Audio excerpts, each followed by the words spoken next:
आदाब नमस्कार, मैं हूं नाज़िश रज़ा। हिट टीवी हिंदी में आपका स्वागत है। सबसे पहले नजर डालते हैं आज की बड़ी खबरों पर। आज 3 मई के दिन अगर विश्व प्रेस आज़ादी दिवस मनाया जाता है तो इसका मतलब है पत्रकारिता ने एक दौर में गुलामी झेली होगी और कई देशों में पत्रकारिता अभी भी शासक या सरकारों का गुलाम है। कुछ देश में ऐसा भी है जहां खुले तौर पे नहीं पर काफ़ी हद तक मीडिया संस्थानों पे सरकार का अधिकार है और वे सरकार अपनी शक्ति का समय समय पे दुरुपयोग भी करती है। पत्रकारिता को लोकतंत्र का चौथा स्तंभ कहा जाता है। ये जोखिम भरा काम है। कई बार पत्रकारों पर संवेदनशील स्थानों पर हमले कर दिए जाते हैं तो कई बार किसी मुद्दे को पर्दाफाश करने पर पत्रकारों को जेल जाना पड़ जाता है।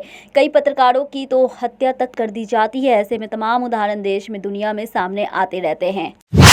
पीएम मोदी दक्षिण कन्नड़ और उडुपी जिलों में 13 विधानसभा क्षेत्रों में भाजपा उम्मीदवारों के लिए प्रचार करेंगे। कार्यक्रम में सभी बूथों पर पार्टी कार्यकर्ता हिस्सा लेंगे। प्रदेश भाजपा अध्यक्ष सुदर्शन ने कहा है, पीएम मोदी की जनसभा में उम्मीद है कि लगभग 2.5 लाख लोग हिस्सा लेंगे।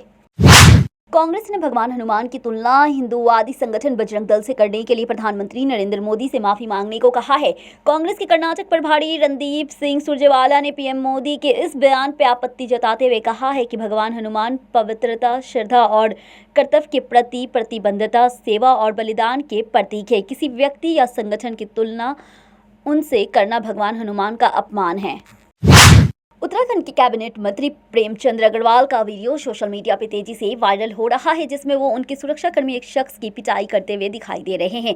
प्रदेश में वित्त एवं संसदीय कार्य मंत्रालय का जिम्मा संभाल रहे अग्रवाल का ये वीडियो देखकर लोग हैरान रह गए हैं और स्थानीय लोगों ने मंत्री पे कार्रवाई की मांग की है। ये मामला ऋषिकेश का बताया जा रहा है, जहाँ मंत्री ने एक व्यक्ति की बहस के बाद पिटाई कर दी। हालांकि मंत्री प्रेमचंद अग्रवाल ने अपनी सफाई में कहा है, जिस व्यक्ति की पिटाई की गई है वो उन्हें गाली दे रहा था और उसने मंत्री पे हमला किया और उनका कुर्ता फाड़ दिया। निकाय चुनाव से पहले समाजवाद पार्टी को झटका देते हुए पूर्व मंत्री नरेंद्र सिंह यादव ने बीजेपी ज्वाइन कर ली है। इस दौरान उन्होंने समाजवाद पार्टी पर जम के हमला बोला है। कहा है, सपा में गुंडागर्दी और कार्यकर्ताओं का अपमान हो रहा है, जिसकी वजह से उन्होंने पार्टी छोड़ी है।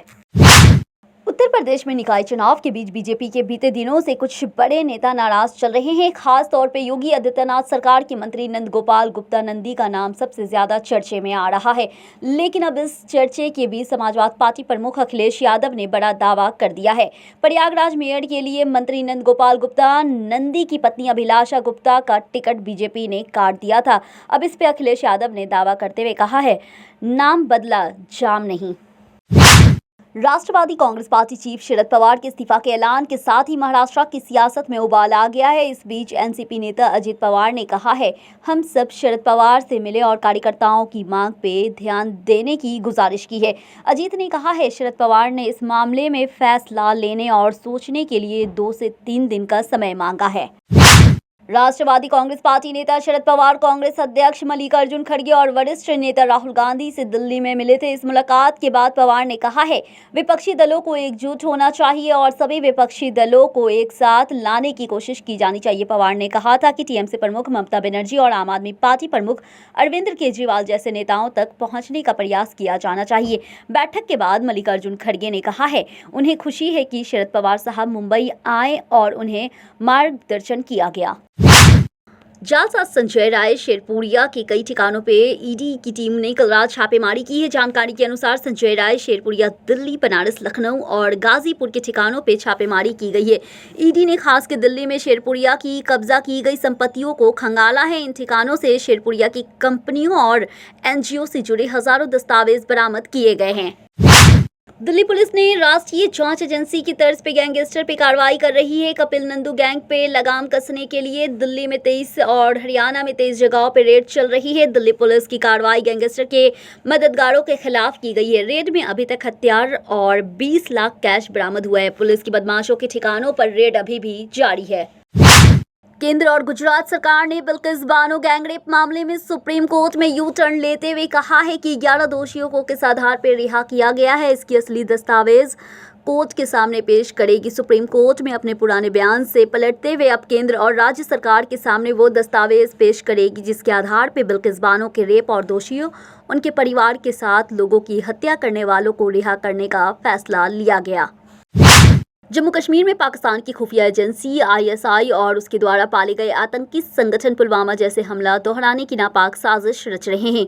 खुफिया सूत्रों से मिली जानकारी के मुताबिक VBIED के जरिए जम्मू कश्मीर, श्रीनगर राष्ट्रीय राजमार्ग या किसी महत्वपूर्ण प्रतिष्ठान पे हमला कर सकते हैं। दिल्ली हाई कोर्ट ने मंगलवार को नीतीश कटरा हत्याकांड में दोषी विशाल यादव की उस याचिका को खारिज कर दिया है जिसमें आदेश के खिलाफ सुप्रीम कोर्ट की विशेष अनुमति याचिका दाखिल करने के लिए नियमित पैरोल की मांग की गई थी। कटरा की 17 फरवरी 2002 को गाजियाबाद में हत्या कर दी गई थी। यादव ने पिछले साल मार्च में हाई कोर्ट का दरवाजा खटखटाया था। न्यायमूर्ति अनीश दयाल की खंडपीठ के समक्ष सूचीबद्ध याचिका को विस्तार से सुनवाई के बाद खारिज कर दिया गया। भारतीय कुश्ती महासंघ के प्रमुख और बीजेपी सांसद बृजभूषण शरण सिंह के खिलाफ जंतर मंतर पे पहलवान विरोध प्रदर्शन कर रहे हैं। इस बीच महिला पहलवान विनेश फोगाट ने कहा है कि एक पावरफुल इंसान के खिलाफ खड़े होना बहुत मुश्किल है। साथ ही कहा है ऐसे व्यक्ति के खिलाफ खड़े होना और मुश्किल है जो अपनी शक्ति का दुरुपयोग कर रहा है। बिहार शरीफ सदर अस्पताल परिसर में उस समय अफरा तफरी मच गई जब उत्पाद विभाग के एक पुलिसकर्मी और वकील आसपास भिड़ गए हैं। दोनों के बीच हाथापाई हुई। पुलिस ने वकील पे बेल्ट से पिटाई करने का आरोप लगाया तो वहीं दूसरी ओर पुलिसकर्मी पे वकील ने कॉलर पकड़ने का भी आरोप लगाया है। इस बीच कहासुनी शुरू हुई और दोनों भिड़ गए। उत्पाद विभाग की टीम ने मंगलवार की सुबह नूरसराय थाना इलाके में अंधना गाँव में शराब के मामले में एक किशोर को पकड़ा। उसे थाना लाया गया था। बाल सुधार गृह भेजने से पहले किशोर की मेडिकल जाँच करानी थी, इसलिए उसे सदर अस्पताल लाया गया। वकील किस काम से सदर अस्पताल पहुंचा था अभी तक स्पष्ट नहीं हो पाया है, लेकिन वकील का कहना था कि कोर्ट के आदेश के बाद उसे किशोर के साथ मेडिकल जांच के समय साथ साथ रहने के लिए आदेश दिया गया था।